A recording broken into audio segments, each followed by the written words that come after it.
வேதாரண்யம் அருகே தந்தை வீட்டிற்கு வந்துவிட்டு ஊருக்கு சென்ற பெண்ணையும் தடுக்கப் போன தாயையும் நாய் கடித்துள்ளது. அதை பார்த்தும் உரிமையாளர்கள் மௌனம் காத்திருக்கிறார்கள். கூடுதல் தகவல்களை செய்தியாளர் பாலமுத்துமணியிடம் கேட்கலாம்.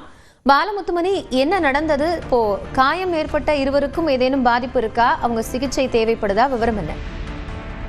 காயத்ரி, வேதாரண்யம் அருகே வீட்டில் வளர்க்கப்பட்ட நாய் தெருவில் சென்ற இருவரை கடித்த அந்த பரபரப்பு சிசிடிவி காட்சிகள் வெளியாகியுள்ளது. அதைதான் தற்பொழுது நாம் பார்த்து வருகிறோம். அதாவது நாகப்பட்டினம் மாவட்டம் வேதாரண்யம் அடுத்த தோப்புத்துறை பெருமாள் கோவில் தெரு பகுதியில் வசித்து வருவர் ராமலிங்கம்.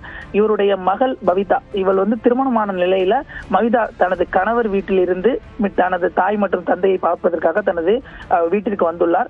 வீட்டிற்கு வந்துவிட்டு இருவரையும் சந்தித்துவிட்டு மீண்டும் தனது கணவர் வீட்டுக்கு செல்லும் போது அருகே அதே பகுதியைச் சேர்ந்த பழனி என்பவர் வீட்டில் வளர்த்து வந்த அந்த வளர்ப்பு நாய் தெருவில் நடந்து சென்ற பவிதாவை ஓடி வந்து கடித்துள்ளது. அந்த கடிக்கக்கூடிய அந்த பரபரப்பு காட்சிகளையும் நம்மால் பார்க்க முடிகிறது.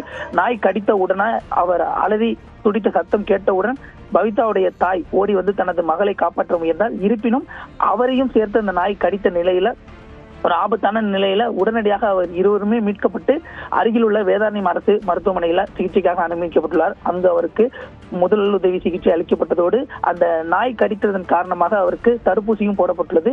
இது தவிர அந்த நாய் கடித்த போது அந்த பக்கத்து வீட்டில் உள்ளவர், அதாவது பழனி என்பவருக்கு சொந்தமான வீடு தான், அவங்க வீட்டில் வளர்க்கப்பட்ட அந்த நாய் தான்.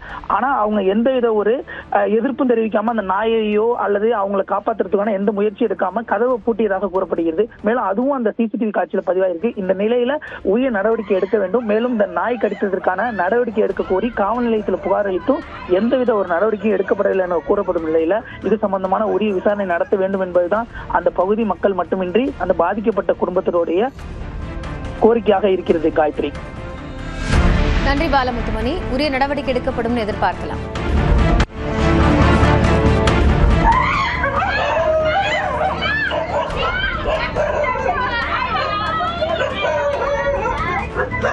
Bye.